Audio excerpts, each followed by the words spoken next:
Olá pessoal, bem-vindos de volta ao canal do Inglês em Família aqui no IGTV. Aqui é a Bárbara e hoje eu estou gravando esse vídeo para conversar um pouquinho com vocês sobre como não ensinar inglês usando um livro de histórias ou um livro de objetos. Muita gente tenta ensinar inglês comprando aqueles livrinhos que pode ser de cores, pode ser de formas geométricas ou com os nomes dos animais.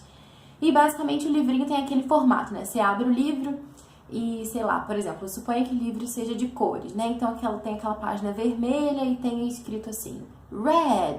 Aí você vira a página, yellow. Próxima página, green.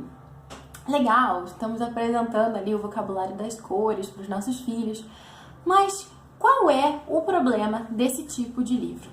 Esse tipo de livro, ele é muito bom, pode ser utilizado de uma forma bem interessante, mas se a gente souber como usar, se a gente simplesmente ficar lendo desse jeitinho que ele vem, simplesmente mencionando as palavras, não vai ser um método eficaz da gente ensinar inglês ou qualquer outra língua para os nossos filhos.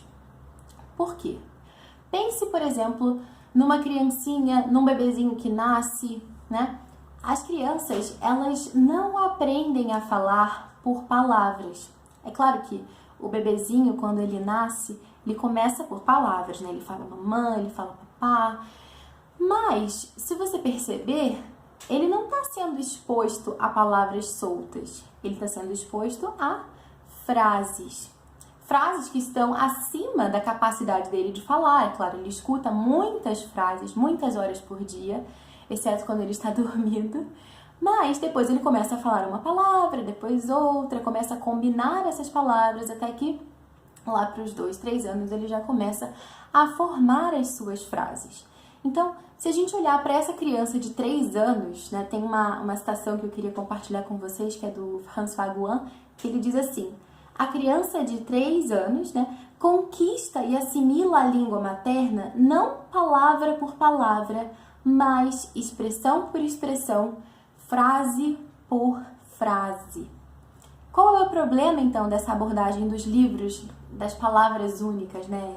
Dog, cat, mouse. Qual é o problema disso? O problema é que a gente está querendo ensinar ao nosso filho uma língua simplesmente apresentando para ele palavras soltas. E uma língua, ela não é feita de palavras soltas, ela é feita de expressões, ela é feita de frases. Essas palavras, elas precisam de elementos que as conectem para que elas tenham realmente um sentido.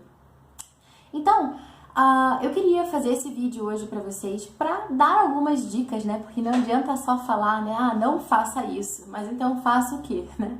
A gente tem que também descer alguns pormenores um pouquinho mais práticos com algumas sugestões de como vocês podem aproveitar esse tipo de livro, né? Que é os chamados object books, que são esses livros de objetos, por exemplo, meu primeiro livro de brinquedos, aí tem lá bola, boneca e tal, ou de cores, de formas geométricas. Como utilizar esse tipo de livro ou qualquer outro livro que você tenha na sua casa, mesmo que o livro não seja em inglês. E para isso eu vou dar como exemplo para vocês esse livrinho que eu tenho aqui, da editora Usborne, que não é um livro em inglês.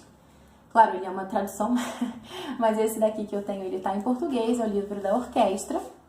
E eu quero justamente dar esse exemplo para vocês de como vocês podem aproveitar os livros que vocês já têm, sem precisar comprar outros livros, para apresentarem a língua inglesa aos filhos de vocês, para exporem os filhos de vocês à língua de uma forma rica, de uma forma variada, divertida, ok? E com o que vocês já têm em casa, que é bem econômico.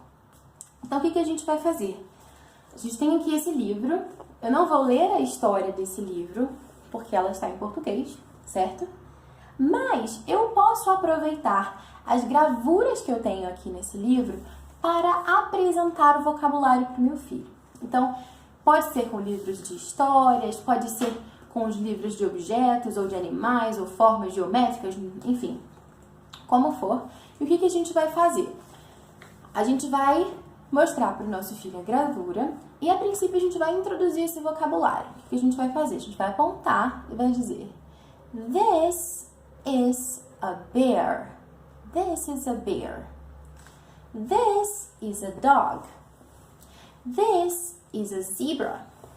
This is a lion. Certo? Ou seja, eu estou apresentando o vocabulário, estou apresentando os nomes dos animais em inglês, mas inseridos no contexto de uma frase. Ou seja, eu estou ensinando já para o meu filho this is. Isso não precisa traduzir, você não precisa falar isso é um leão, porque é intuitivo, você está apontando, ele sabe que esse é o leão, né?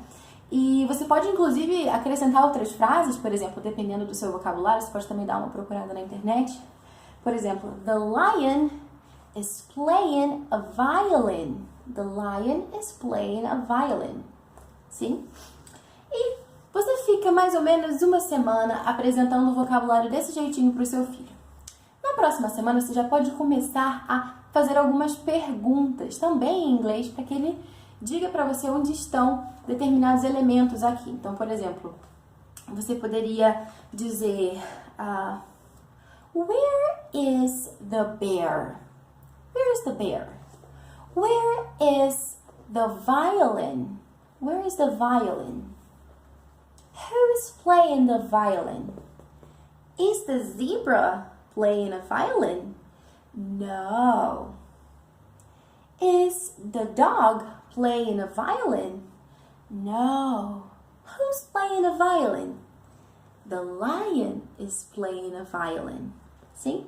E assim a gente pode introduzir diversas frases e ir brincando com os nossos filhos desse jeitinho, com aquilo que a gente já tem em casa. Essa é a minha dica de hoje. Queria encerrar também falando para vocês uma outra citação, também do François Guin, em que ele diz, né, que cada palavra isolada é uma abstração. A criança não compreende por abstrações. Fico por aqui e até a próxima. See you soon!